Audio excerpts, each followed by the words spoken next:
Aujourd'hui, je vais vous présenter la montre Day 41 de la marque Code 41.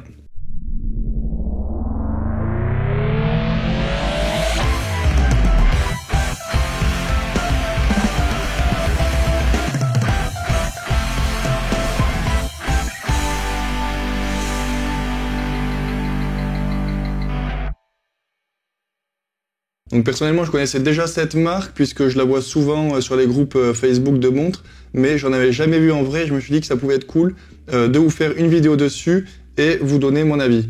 Donc pour la petite histoire, Code 41, c'est une marque qui est basée en Suisse et qui a été fondée en 2016 grâce à un crowdfunding sur Kickstarter.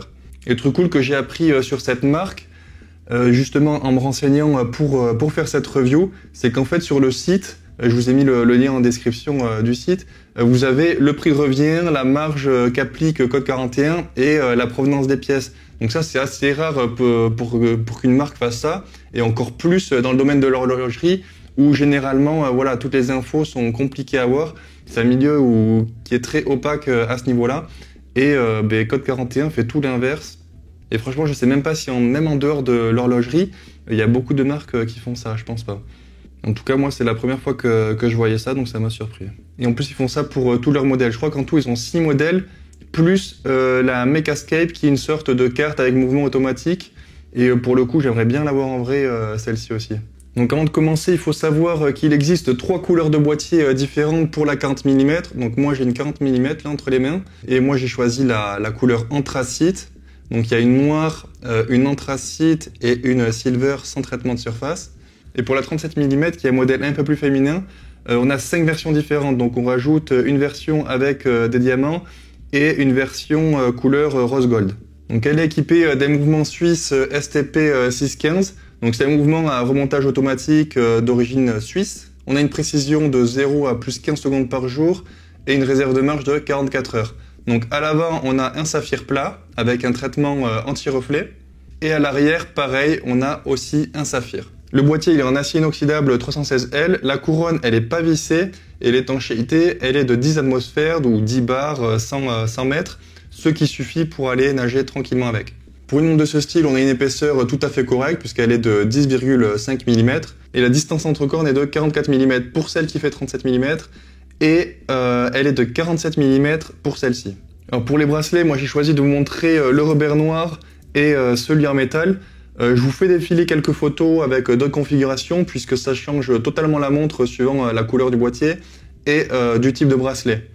Parce que ça se trouve, vous aimez pas la configuration que moi j'ai choisie, mais vous allez en adorer une autre. D'ailleurs, moi j'ai demandé à avoir le bracelet métal en plus du rubber, mais au final c'est celui que j'aime le moins à cause de l'intégration en fait qu'on a au niveau des cornes.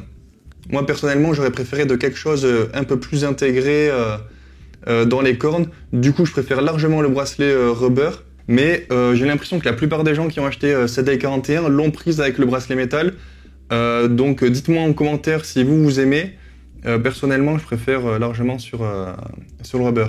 Sur les aiguilles et les index, on a du Super Luminova et tout est très bien fini. D'ailleurs, ils ont mis les aiguilles brossées et personnellement, c'est ce que je préfère plutôt que vraiment poli. J'adore le rendu, mais finalement, si je devais refaire une configuration, personnellement, je prendrais la noire avec le bracelet vert pomme. Je trouve que sur les photos là que j'ai vues sur le site, du coup les parties dorées du mouvement et les rubis ressortent encore mieux. Et en plus avec le bracelet vert pomme, je trouve que c'est vraiment top. Et pour moi, un des gros points forts de cette montre, paradoxalement, c'est les bracelets. Ils s'enlèvent et ils se mettent très facilement, même pour les bracelets en métal. Je vous montre. En fait, il n'y a pas besoin d'outils, il y a juste à appuyer. Je sais pas si on va bien voir. Il y a juste à appuyer comme ça. Bon, c'est des pompes rapides, hein, mais c'est assez rare qu'on en ait même sur un bracelet en métal. Donc c'est plutôt pratique. Et même la boucle est très discrète et très pratique. Une boucle décloyante. Et voilà, donc moi je suis déçu du design au niveau des cornes. Par contre, sur la qualité, il n'y a rien à dire. J'ai l'habitude de critiquer les bracelets à chaque fois sur les montres où des fois on a des super montres et au final avec des bracelets un peu merdiques. Et là, c'est pas du tout le cas. Pour moi, c'est justement un point fort. Parce que même sur le rubber, on a un système hyper pratique. Je sais pas si vous avez déjà vu ce genre de système. En gros, c'est une boucle déployante, sauf que ici, le réglage, il se fait très facilement. Donc moi, je l'ai pas coupé, mais si vous voulez, vous pouvez le recouper. Et là, vous avez juste à faire comme ça. Vous avancez ou vous reculez. Par exemple, si vous avez un très petit poignet, ou même ça vous permet du coup de la partager avec vos compagnes, si vous n'avez pas le même diamètre de poignet. Et voilà, je trouve ça très pratique le réglage. Soit vous coupez ce qui dépasse, soit vous laissez comme ça.